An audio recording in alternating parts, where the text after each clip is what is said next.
Guys आज के इस वीडियो में मैं अमेरिका के डॉलर और इसके ग्लोबल ग्रिप के बारे में बात करूंगा। आजकल आपने नोटिस किया होगा कि पूरी दुनिया अमेरिका के डॉलर की पकड़ को कमजोर करने की कोशिश कर रही है। देखो, जब से अमेरिका ने ग्लोबल फाइनेंशियल सिस्टम को एक हथियार की तरह यूज करना शुरू किया है, खास तौर पर 2012 में ईरान में और 2022 में रशिया में, तो इनको स्विफ्ट सिस्टम से बाहर करके तब से इन देशों ने ये सोचना शुरू कर दिया है कि डॉलर पर जो भी डिपेंडेंसी है उसको कम कैसे की जाए। आपको स्विफ्ट सिस्टम के बारे में तो पता ही होगा। ये एक ऐसा नेटवर्क है जो इंटरनेशनल बैंकिंग ट्रांजैक्शंस के लिए बहुत ज्यादा इंपॉर्टेंट होता है। यानी कि जैसे हम यूट्यूब पर काम करते हैं तो यूट्यूब पर हमारी जो पेमेंट आती है वो भी स्विफ्ट सिस्टम के जरिए ही आती है। मतलब ये एक इंटरनेशनल बैंकिंग ट्रांजैक्शन है। जो भी डॉलर्स होते हैं वो इंडियन रुपीज में कन्वर्ट करके हमारे बैंक अकाउंट में, इंडिया के बैंक अकाउंट में ट्रांसफर कर दिए जाते हैं। तो ये सारा का सारा स्विफ्ट सिस्टम के आधार पर ही होता है।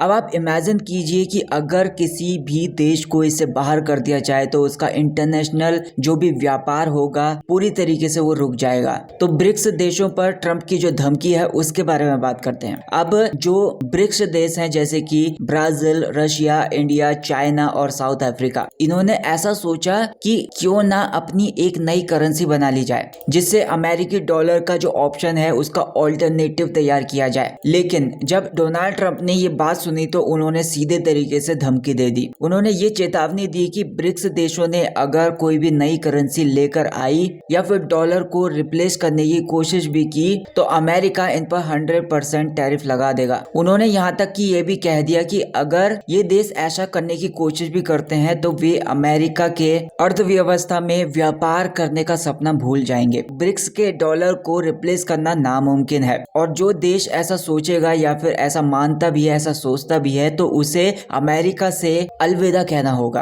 अब आप ये सोचिए कि इतनी बड़ी धमकी देना ये एक कैसा कदम है। अब इसके ऊपर पुतिन का बयान भी आया है और मोदी का नजरिया भी है, उसके बारे में भी बात करेंगे। तो दूसरी तरफ जो रशियन प्रेसिडेंट व्लादिमीर पुतिन है, उन्होंने ये साफ कह दिया है कि डॉलर को एक हथियार की तरह यूज किया जा रहा है। ये जो हो रहा है ये एक बड़ी गलती है। लेकिन हमारे प्रधानमंत्री मोदी जी ने एक बैलेंस्ड टोन में, यानी कि एक बड़ी संतुलित बात कही है। उन्होंने ये कहा कि ब्रिक्स को ऐसी इमेज नहीं बनानी चाहिए कि ये एक एग्जिस्टिंग ग्लोबल इंस्टीट्यूट्स को रिप्लेस करना चाहता है। मोदी जी का ये जो स्टांस था या फिर ये जो रुख था ये काफी ज्यादा डिप्लोमेटिक था, क्योंकि भारत का जो इंटरेस्ट है या फिर भारत का जो हित है वो इसी में है कि वो अमेरिका और ब्रिक्स दोनों के साथ एक अच्छा रिश्ता बना के रखे। अब इंडियन रुपी का जो इंटरनेशनलाइजेशन है उसके बारे में बात करें तो अब यहाँ पर भारत ने अपने तरीके से डॉलर पर निर्भरता को कम करने की कोशिश शुरू कर दी है। 2022 में रिजर्व बैंक ऑफ इंडिया ने ये अनुमति दी थी कि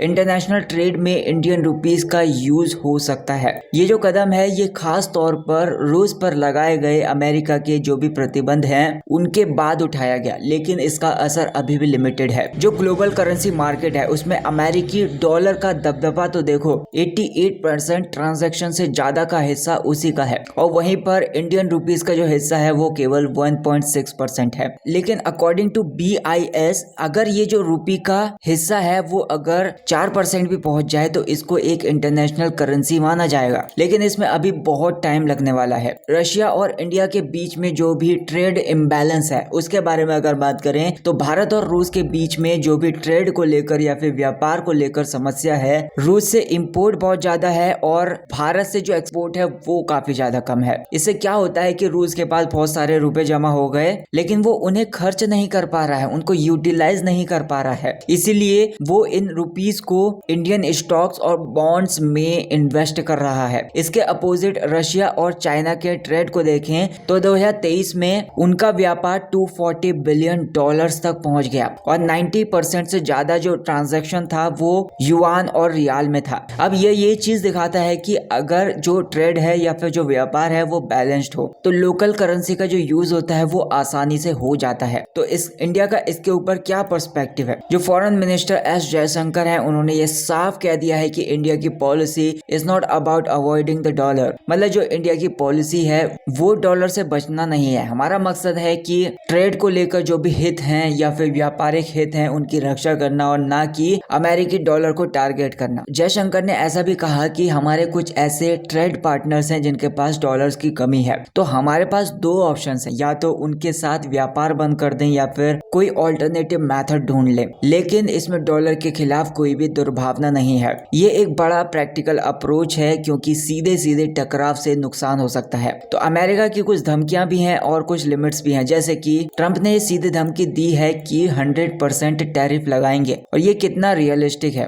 ट्रेड एक्सपर्ट्स का ये मानना है कि ऐसे करना उल्टा अमेरिका के लिए ही महंगा साबित हो सकता है। अगर ब्रिक्स जैसे देशों से इंपोर्ट बंद हो गया तो अमेरिकी जो भी कंज्यूमर्स हैं उनके लिए चीजें महंगी हो जाएंगी। वैसे भी अमेरिका में लेबर कॉस्ट जो है वो बहुत ज्यादा हाई है और वहां पर डोमेस्टिक मैन्युफैक्चरिंग को सस्ता करना इतना आसान नहीं है, इसलिए टैरिफ लगाकर भी वो समस्या का समाधान नहीं कर सकता। एक और बात है यहाँ पर जो ध्यान देने वाली है, ब्रिक्स ने चीन का जो इकोनॉमिक डोमिनेंस है वो बहुत ज्यादा है। अगर ये ब्लॉक कोई भी नई करेंसी बनाता है तो इसका फायदा सबसे ज्यादा चीन को होगा। FIEO के जो डायरेक्टर हैं जनरल अजय सहाय, उनका ये कहना है कि भारत को ये सुनिश्चित करना चाहिए कि ये फ्रेमवर्क चीन के पक्ष में ना झुके। हमें अपनी डिजिटल करेंसी और जो भी प्लेटफॉर्म्स हैं जैसे कि UPI प्लेटफॉर्म्स हैं उनको और भी ज्यादा मजबूत करना चाहिए, ताकि जो ब्रिक्स की मुद्रा है या फिर जो ब्रिक्स की करेंसी है उसमें भारत की भूमिका और भी ज्यादा मजबूत हो जाए। तो क्या अब अमेरिका के डॉलर का दबदबा जो है वो कम हो रहा है? IMF की रिपोर्ट अगर देखें तो वो हमें ये दिखाती है कि पिछले 2 दशकों में डॉलर का जो हिस्सा है वो थोड़ा सा कम हुआ है, लेकिन दूसरी बड़ी करेंसीज हैं जैसे कि यूरो, येन और पाउंड, इनका हिस्सा भी ज्यादा नहीं बढ़ा है। इसकी बजाय कुछ नॉन ट्रेडिशनल करेंसीज हैं जैसे कि ऑस्ट्रेलियन और कैनेडियन डॉलर और चीनी का जो युआन है उसका हिस्सा भी बढ़ रहा है। खास तौर पर युआन जिसका हिस्सा थोड़ा थोड़ा बढ़ रहा है या फिर धीरे धीरे बढ़ रहा है, लेकिन ये भी ध्यान देने वाली बात है कि युआन का